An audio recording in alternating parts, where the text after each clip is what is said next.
반갑습니다. 온라인 수업 20번째 시간입니다. 오늘은 지난 시간에 배웠던 삼각함수의 뜻에 이어서 삼각함수의 사이에는 어떤 관계가 있는지와 삼각함수의 그래프를 그리는 방법에 대해서 배워보도록 하겠습니다. 자, 먼저 삼각함수 사이의 관계를 보기에 앞서 우리 지난 시간에 배웠던 삼각함수의 뜻을 다시 한 번 더 복기해 볼 건데요. 선생님이 삼각함수란 각을 원인으로 하고 그 다음 비율을 결과로 하는 함수로 이 삼각함수가 정의되는 과정에 대해서 우리가 꼭 이해하는 것이 제일 중요하다고 강조를 했습니다. 삼각함수를 정의하는 과정을 여러분들이 잘 이해하신다면 삼각함수의 값을 잘 찾을 수 있을 뿐만 아니라 삼각함수의 값이 주어졌을 때 원인에 해당하는 각의 값을 구하는 것도 수월하고요. 그리고 삼각함수와 관련된 여러 가지 공식을 유도하고 이해하는 데 있어서도 많은 도움이 됩니다. 그래서 중요한 삼각함수의 정의를 내리는 과정을 다시 한 번 더 살펴보고 내용을 진행하겠습니다.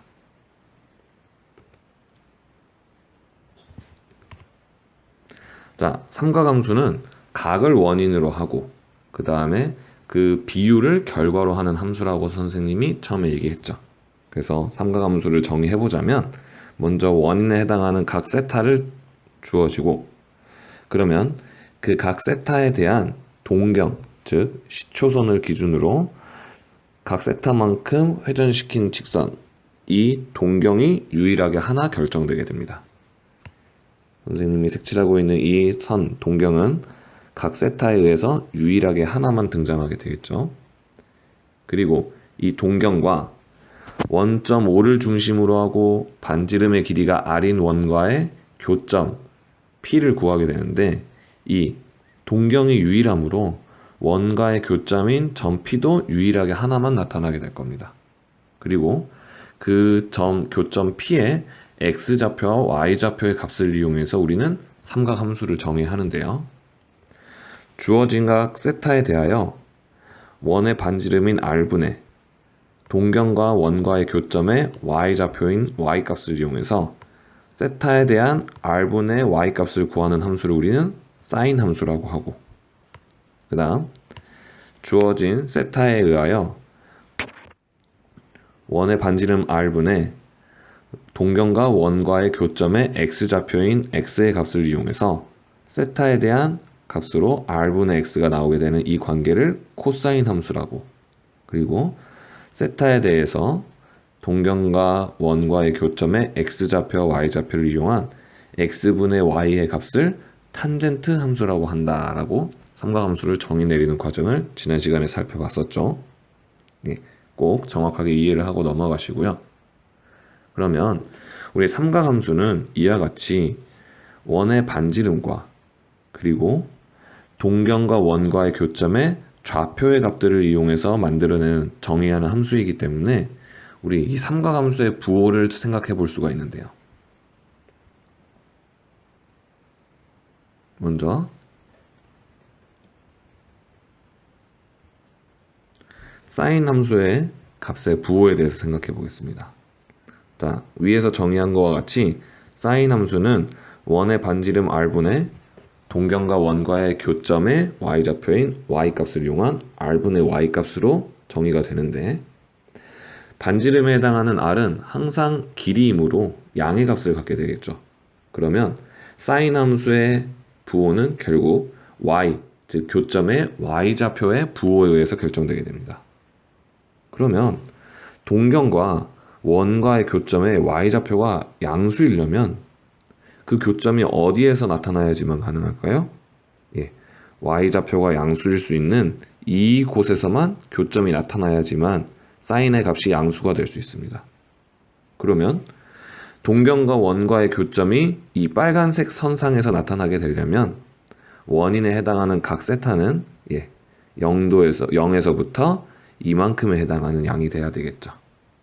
그래서 원인에 해당하는 세타가 1사분면과 2사분면에 해당하는 각일 때만 사인의 값은 양수로 나타날 수 있습니다.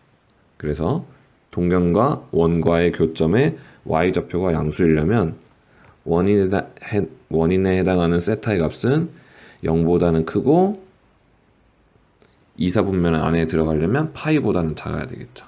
이렇게 1사분면과 2사분면의 각일 때 사인은 양수의 값을 갖게 되고요. 그러면 y좌표가 교점의 y좌표가 음수이려면 이렇게 y값이 음수로 나타나게 되는 이 아랫부분의 선상에서 교점이 나타나야 되겠는데, 그렇게 되려면 각인 세타가 3, 4분면의 각과 4, 4분면의 각이어야만 교점의 y좌표가 이렇게 음수가 될 수 있습니다. 그래서 동경과 원과의 교점의 y좌표가 음수이려면 각이 몇 사분면 각이어야 되겠습니까? 제 3, 4분면 제3, 4, 4분면 각일 때 사인의 값은 음수가 될 수 있겠다라고 얘기할 수 있겠죠. 그 다음 코사인에 대해서 코사인의 값의 부호를 결정하는 사분면을 생각해 보면, 코사인은 반지름 r분의 교점의 x좌표인 r분의 x의 값으로 정의되고, 반지름에 해당하는 r은 길이이므로 항상 양수이니까 역시 코사인의 부호는 교점의 x좌표의 부호에 의해서 결정됩니다. 그러면 동경과 원과의 교점의 x좌표가 양수가 되기 위해선 교점이 어디에서만 나타나야 될까요? 이 빨간색 선상에서만 교점이 나타나야 코사인의 값이 양수가 될 수 있습니다. 그렇게 되기 위해선 이 코사인 함수의 원인인 각 세타가 몇 사분면과 몇 사분면 각이어야 되겠습니까? 1사분면, 4사분면의 각이어야지만 코사인의 값이 양수가 될 수 있다는 거죠.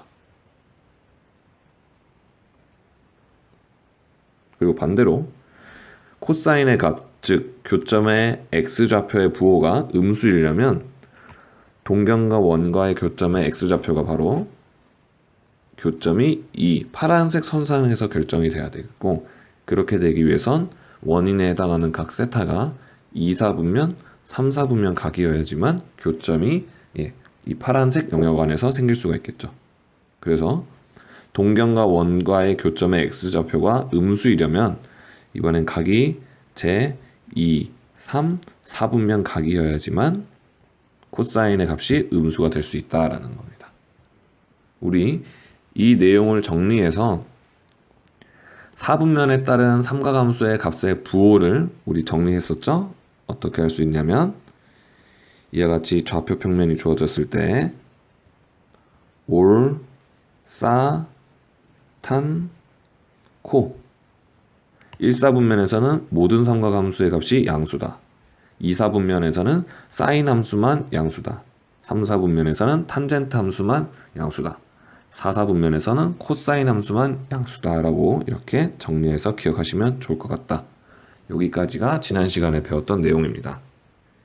이 내용을 잘 기억하면서 우리 오늘 배울 학습할 내용을 살펴보도록 하겠습니다. 자, 교과서 74쪽으로 와볼 건데요. 우리 삼각함수 사이의 관계에 대해서 찾아보기에 앞서 개념 열기 활동을 한번 해볼게요.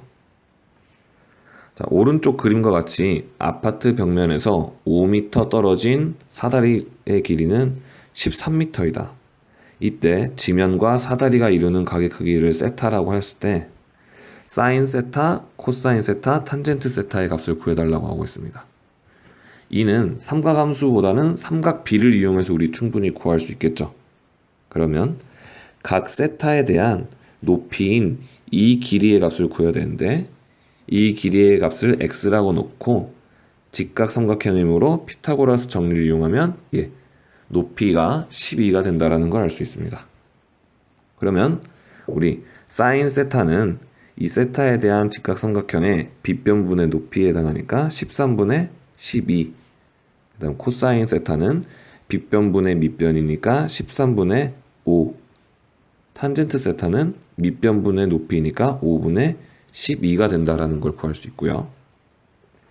자, 이번엔 2번 코사인 세타분의 사인 세타의 값과 탄젠트 세타의 값을 비교해 봅시다. 코사인 세타는 앞서 구한 것과 같이 13분의 5였고 사인 세타는 13분의 12였으니까 우리 번분수의 계산을 하게 되면 5분의 12가 된다라는 걸 구할 수 있죠. 그리고 탄젠트 세타는 앞서 5분의 10이라는 걸 구했으니까 어떻습니까? 코사인 세타분의 사인 세타와 탄젠트 세타의 값의 결과가 어떻다? 같다라는 걸 확인할 수 있는 겁니다.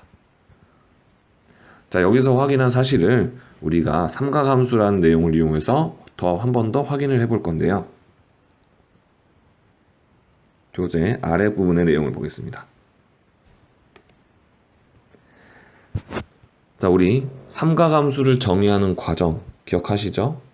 각 세타가 주어지고 그 각 세타에 대한 동경을 그리고 동경과 원과의 교점을 이용해서 했는데 이번에는 그 원을 단위원이라는 원을 가지고 와서 해볼게요.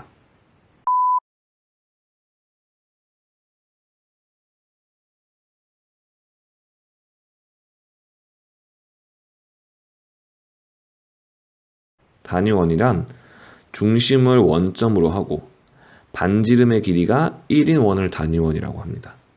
그럼 우리가 앞서 했던 삼각함수를 정의하는 과정에서 반지름에 해당하는 R에 1을 대입하게 되면 그 값을 구할 수 있겠죠.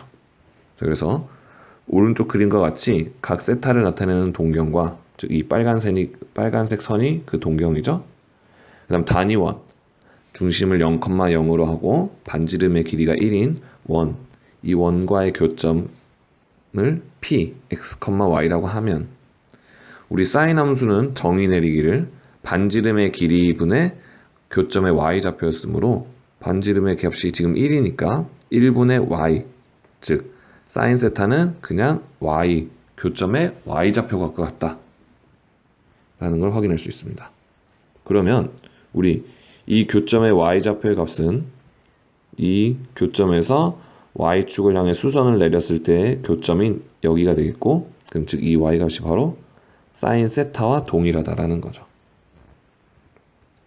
코사인 세타인 경우에는 원의 반지름 r분의 동경과 원과의 교점의 x좌표인 r분의 x였는데 지금 현재 단위원을 사용했기 때문에 반지름 r이 1인 상태라서 코사인 세트는 1분의 x가 될 것이고, 즉 그냥 x와 같겠죠. 그러면 세타에 대한 동경과 원과의 교점의 x좌표, 즉 이 교점을 x축으로 수선의 발을 내려서 얻은 이 수선의 발의 값이 코사인 세타와 동일하겠다라는 걸 알 수 있습니다. 자, 단위원을 이용해서 삼각함수를 정의 내렸더니 동경과 원과의 교점에 x좌표는 그냥 코사인 세타 값과 같고, 동경과 원과의 교점에 y좌표의 값은 사인 세타와 같다라는 게 지금 선생님이 한 활동의 핵심입니다. 그럼 이것을 이용해 보면 우리 앞서 정의 내린 탄젠트는 교점의 x좌표분의 y좌표이므로 x자리에다가 코사인 세타를, y자리에다가 사인 세타를 대입한다면 탄젠트 세타는 코사인 세타분의 사인 세타와 동일하다라는 결론을 얻을 수 있는 거죠. 즉 우리가 위에 개념 열기 2번에서 확인했던 내용을 삼각함수에서도 확인할 수 있다라는 겁니다. 자, 그리고 또 다른 삼각함수 사이의 관계를 보기 위해서 아래 내용을 보시면요. 한편 동경과 원과의 교점인 P는 단위원 위의 점이므로 단위원의 방정식인 x제곱 플러스 y제곱은 1이라는 방정식을 성립하게 됩니다. 그런데 이때 x는 코사인 세타의 값과 같고 교점의 y좌표인 y는 사인 세타의 값과 같으므로 우리 x자리와 y자리에 각각 이 삼각함수들을 대입하면 이 등식은 코사인 세타의 제곱 플러스 사인 세타의 제곱은 1이다라는 등식으로 바꿀 수 있겠고, 우리 원래는 이러한 표현이지만 매번 이렇게 쓸 수 없어서 간략하게 이 제곱의 표시를 삼각함수 바로 뒤에다가 이렇게 붙여서 이런 식으로 표현하기도 합니다. 자, 우리 앞으로는 사인 세타의 전체 제곱을 앞으로는 사인 제곱 세타 이런 식으로 표현할 건데요. 여기서 주의하실 점은 우리가 일반적인 x의 제곱을 표현하는 것처럼 이 제곱을 그냥 뒤에다 쓰면 안 된다라는 거예요. 이렇게 되면 이것은 각 세타의 제곱을 의미하는 기호이지 사인 세타의 제곱을 의미하는 기호가 아니므로 반드시 우리가 사인 세타를 통째로 제곱하고 싶다면 사인 바로 뒤에다가 제곱을 써주고 그 뒤에 각을 써주셔야만 이것과 같은 의미로 쓸 수 있습니다. 자, 이렇게 해서 우리가 정리해보면요. 삼각함수의 사이의 관계에 두 가지를 찾을 수 있는데요. 먼저 탄젠트 세타는 코사인 세타분의 사인 세타와 같다. 두 번째, 사인 제곱 세타 플러스 코사인 제곱 세타의 값은 1과 같다 라는 것을 확인할 수 있습니다. 이 두 가지 사이의 관계는 문제를 해결하는 데 자주 쓰이는 관계식이므로 여러분들 꼭 기억하시고요. 자, 그럼 이것을 잘 이해했는지 확인할 수 있게 75쪽에 있는 예제 3번과 예제 4번을 여러분들 풀어보십시오. 선생님이 예전에 말씀드렸던 것과 같이 수학 문제 해결에 가장 좋은 방법은 모방입니다. 그리고 그걸 모방할 수 있게 하기 위해서 우리 교재에는 항상 예제가 있는 거고요. 먼저 이 예제를 풀려고 하기보단 예제에 있는 문제와 풀이를 꼼꼼하게 읽고 이 해결하는 방법을 그 다음에 이어지는 문제에다가 모방해서 적용해 보시면 수학 문제를 해결하는 능력을 기르는 가장 좋은 방법이 될 수 있습니다. 여러분들 꼭 예제 3번과 예제 4번을 잘 읽고 이해하신 뒤 문제 5번과 문제 6번을 직접 한번 해결해 보시고요. 선생님이 EBS에서 발췌한 영상을 강의 뒤에 첨부해 놓을 테니 자신이 해결한 게 맞는지 한번 직접 점검해 보는 시간도 갖도록 하십시오.